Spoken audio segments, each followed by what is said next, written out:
लो भाई, डिनर का टाइम हो गया है। स्केचबुक की जान छोड़ दो। सारा दिन तुम स्केचबुक के साथ ही लगी रही। बस आखिरी स्टेज रह गई है, 10 मिनट में काम खत्म हो जाएगा। और बिल्कुल नहीं, छोड़ो इसे।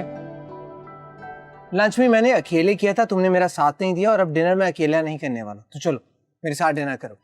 आई एम सॉरी, लेकिन मैं चाह रही थी एक ही दफा लग के ना काम करके खत्म कर दूं। आई नो मेरी जान, लेकिन पेट के साथ साथ अल्लाह ने ये दिल भी दिया है, जिसकी तस्कीन के लिए तुम्हारा साथ जरूरी है। I agree with you. चलें खाना खाते हैं।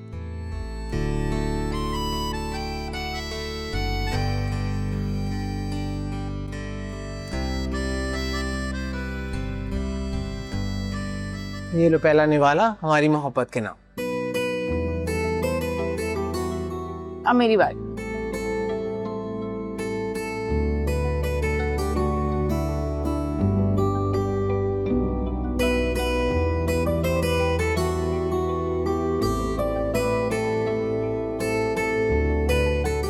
वैसे एक बात बताओ, तुम वाकई इतनी खूबसूरत हो या मेरी नजरों का कमाल है? आप यही सवाल कई बार मुख्तलिफ तरीकों से पूछ चुके हैं और मेरा हमेशा एक ही जवाब रहा है, ये जनाब आपकी नजरों का कमाल।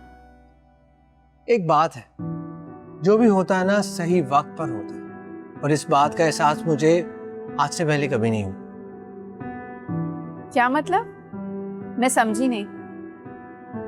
मतलब ये कि जिस सूरत हाल में तुम्हारी मेरी शादी हुई, शुरू शुरू में हमारे जो इश्यूज हुए,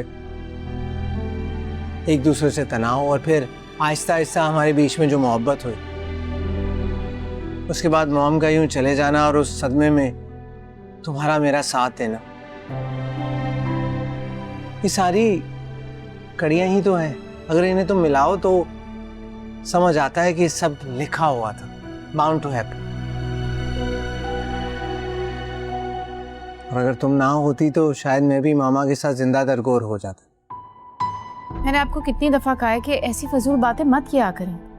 मगरिब और उसके बाद का वक्त कबूलियत का होता है, लेकिन आप समझते ही नहीं हैं।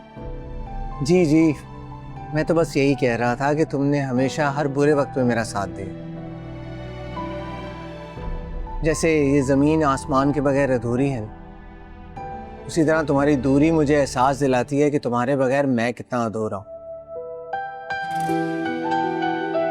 तो साफ साफ कहना कि आप ये कहना चाहते हैं कि शायर को इस शेर में तवज्जो और वक्त की जरूरत है।